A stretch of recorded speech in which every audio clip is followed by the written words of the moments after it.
why have you, because even CFunk wasn't even your first name. Why did you have so many names, and why do you change your name, or why did you change your name so often throughout your career?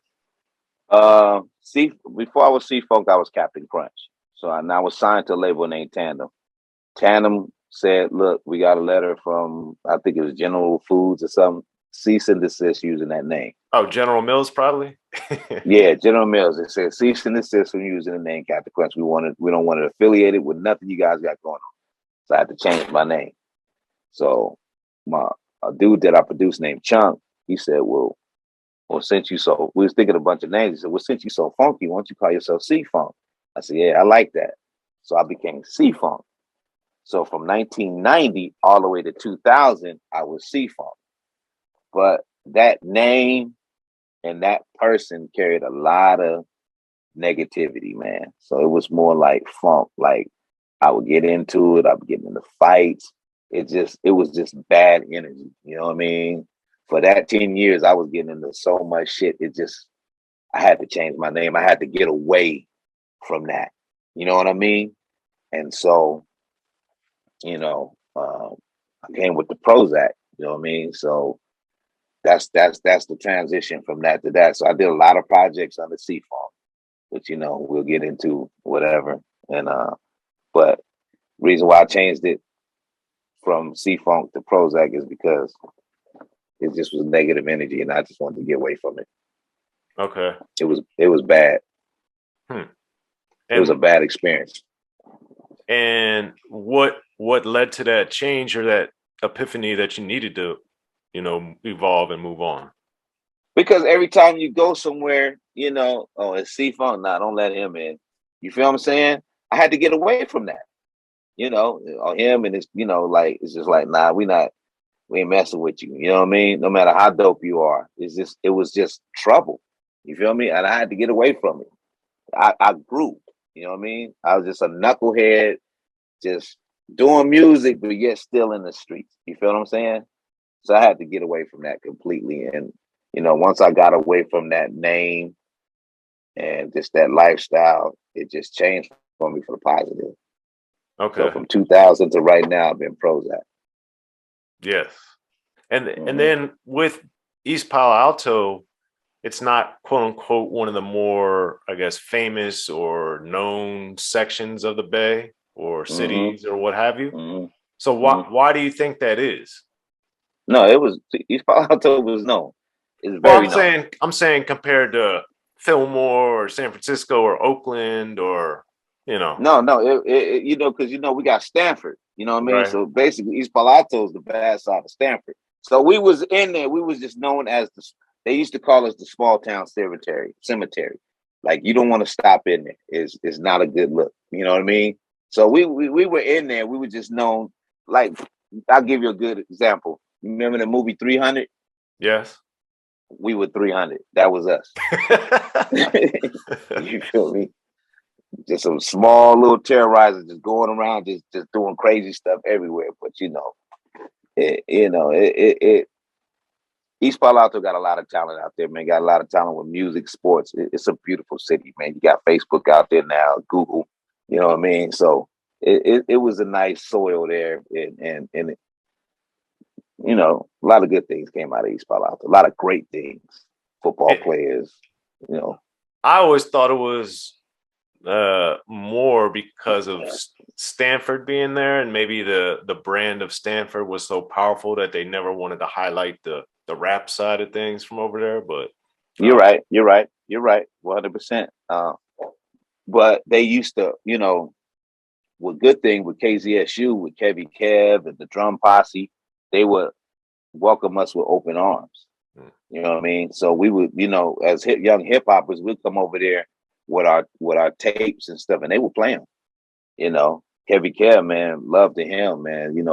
That's the first time I was even on the air playing my demos with Kevy Kev, and he'll make us read a PSA, and get involved with the radio station. I learned how to DJ there and everything, man. So they welcomed us there, Okay. The hip hop scene, yeah. And was that with and then came Rated X, or was that around that time? That that was around the time Rated X, yeah. Before I got signed, and then when I got signed, yeah. Okay. So looking back as a rapper, producer, the different things, you know, that you've done throughout your career, what do you look back on that and see you did well, and things that now you're glad you're not doing anymore? Uh, the most, I'll say, the most fun I had was my first experiences. You know what I mean? Because I did a lot of wild stuff and I learned. It was school. It was basically Rated X was high school, CFunk was college, ProHoeZak is grad school. You feel what I'm saying? Okay. So it was a learning process, and I learned a lot. I had a lot of fun. I had a lot of downfalls, but it was more of a learning. It was great to go through that because I learned a lot. I learned DJing and engineering and shows, and you know, following my cousin on their little tours. You know, I used to steal cars just to go follow the tour bus so I can ask, you know, them, let me open up this show right quick. They like, how'd you get here? Don't worry about that. I'm here. You know what I mean? And, you know, Professor Griff or Chuck D let me open up one of their shows, you know. And so, like I said, it's a learning and a growing process that I went through, going through all that. So how did you happen across Professor Griff, Chuck D? Well, Flavor Flav was my cousin. Oh, So, okay. yeah.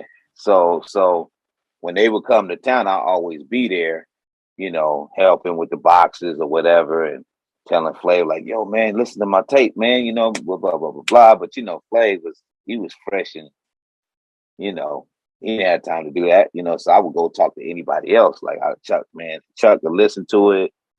Professor Griff would listen to it and be like, okay, you need to be more open-minded. I didn't know what that meant at the time. So I had to find out. And like, you know, I was sampling the same things they were sampling. They were saying, basically, man, start doing other things besides mimicking what you hear. So when I start doing that, then they start, every blue moon, they'll let me open up a show and then eventually do about 4 or 5 shows. You know what I mean? And when I got on that stage, I killed it. Jerry curl and all. I mean, well, I saw them the first time at the Fear of a Black Planet tour in 1990. So what era are you talking about with them? I'm talking 1988, 89, summer 90. Like every time they came to town, I asked them to either let me perform, open up while everybody's walking in, you know what I mean, or play my song, and they would do it. Okay. You know what I mean? I got a lot of footage, man. A lot of footage. Because man, you would have been with the Yo Bum Rush the Show, Takes the Nation to Millions, Hold Us Back. That's like that's prime thing. So anytime they came to the Bay, I was around there. Okay. I was with them. And then what you know, Flav is who Flav is, but what were you able to kind of learn or pick up from him back in the day? Nothing. Because he was never around, bro. I mean, that's my cousin, but you know, Flav was Flav. You know what I mean? I'll be around him, but mostly I would be with one of the S1Ws like Mike or Drew or Papa or Chuck, following Chuck around, or with Professor Griff, you know, just getting, you know, Flav was wild, you know what I mean? In a good way. But it's just like he was everywhere. So, you know, I would kick it with him, good to see my cousin, but I couldn't talk no business with him because that ain't what he was on. He was on Flavor Flav. So I had to learn from Chuck. I had to learn from, you know, people like that. You know what I mean? And they would school me and tell me, okay, you got to do this, you got to do that. You feel me? Flav was more like, I ain't seen my cousin in a while. Let's go kick it. Let's go have some fun. Gotcha. You know what I'm saying? So how is he your cousin? Like through moms, through his moms. Yeah. Okay. Nice. Okay. So then with CFunk, the I'm Out to Stogies project, the thing I always thought was so hilarious about that was on the back of the CD, and then on the CD itself, it had the little star that told you like, hey, play these songs on the radio. Oh, that was the label Tandem doing that. You know what I mean? So I'm gonna tell you, he was just being cheap. He didn't want to put put no singles out, so they'll just use the CD. We got radio versions on the CD, and they were just being cheap. They didn't want to put no money in. I don't know why. I don't know the politics of that shit. But that's what they did. You know? Okay. Yeah. I just thought it was hilarious because I had never really seen that before. Yeah, me, I haven't seen it either. So that had me kind of tripping out. You know what I mean? So you know, yeah. Okay. And then with I remember too, Dave Christian was involved on the producing with you. So what did you do? What did he do? What was your guys' relationship? Dave Christian basically played live instruments.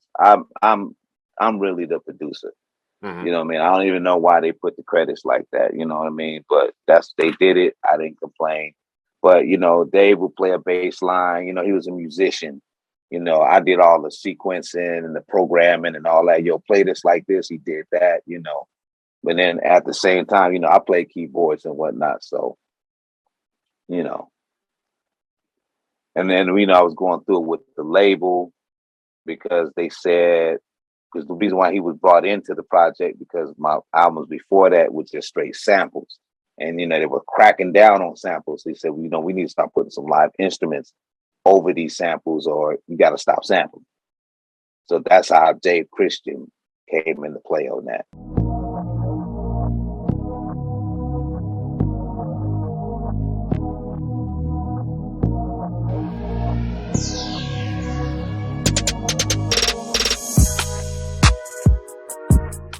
Be sure to check out the History of Gangster Rap by Soren Baker. He's official. History of Gangster Rap features exclusive interviews with Ice-T, Snoop Dogg, MC Ren, the D.O.C, and dozens of others. The History of Gangster Rap, a definitive look at how Los Angeles changed rap forever. In Los Angeles, the streets definitely set the tone of the hip-hop music. At 19, I got a $50,000 car. My whole angle always was, I'll be street, but I will always tell you the horrors that go along with this life. There will be penalties and casualties for just wearing the wrong color in somebody's neighborhood. And once gangster rap made it from the streets to the TV, the genre exploded. With Fab 5 on Yo MTV Raps with NWA. Yo MTV, it just catapulted us from being local heroes to national gangbang rappers. The History of Gangster Rap discusses it all from 1980 up till today. It's always gonna be shit happening in the streets.